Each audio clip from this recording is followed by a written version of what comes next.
Sa ngalan ng Ama, ng Anak at ng Espiritu Santo. Amen. O Diyos na makapangyarihan at mapagmahal, sa unang sandali ng aking paggising, Ikaw agad ang aking tinatawag. Salamat sa bagong umaga. Salamat sa hiningang muling ipinahiram mo. Salamat sa pusong muling tumitibok at sa pagkakataong magsimula muli. Habang ang aking mga mata ay unti-unting namumulat, hinihiling ko na ang aking puso ay mas lalong mamulat sa iyong presensya. Naway ikaw ang unang pumasok sa aking isip bago ang mga alalahanin at gawain. Panginoon, inaalay ko sa iyo ang araw na ito.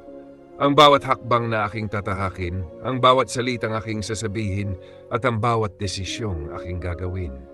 Patnubayan mo ako, ingatan mo ako, at punuin mo ako ng iyong kapayapaan.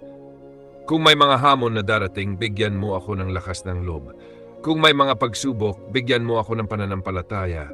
Kung may mga pagkakataong mahihirapan ako, ipaalala mo na hindi ako nag-iisa.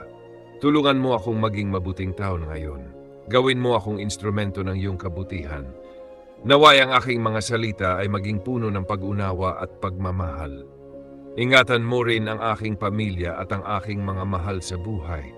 Gabayan mo sila sa kanilang mga gawain. Ilayo mo kami sa kapahamakan at sa anumang masama. O Diyos, turuan mo akong magpasalamat kahit sa maliliit na biyaya. Turuan mo akong magtiwala kahit hindi ko pa nakikita ang resulta. Turuan mo akong maging mapagpakumbaba at matatag sa lahat ng sitwasyon.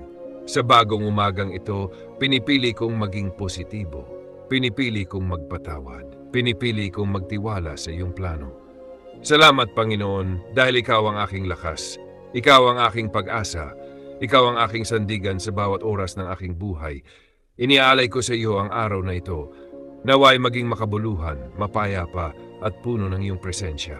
Sa iyo ako kumakapit. Sa iyo ako nagtitiwala at sa iyong gabay ako umaasa. Sa ngalan ng Ama, ng Anak, ng Espiritu Santo. Amen.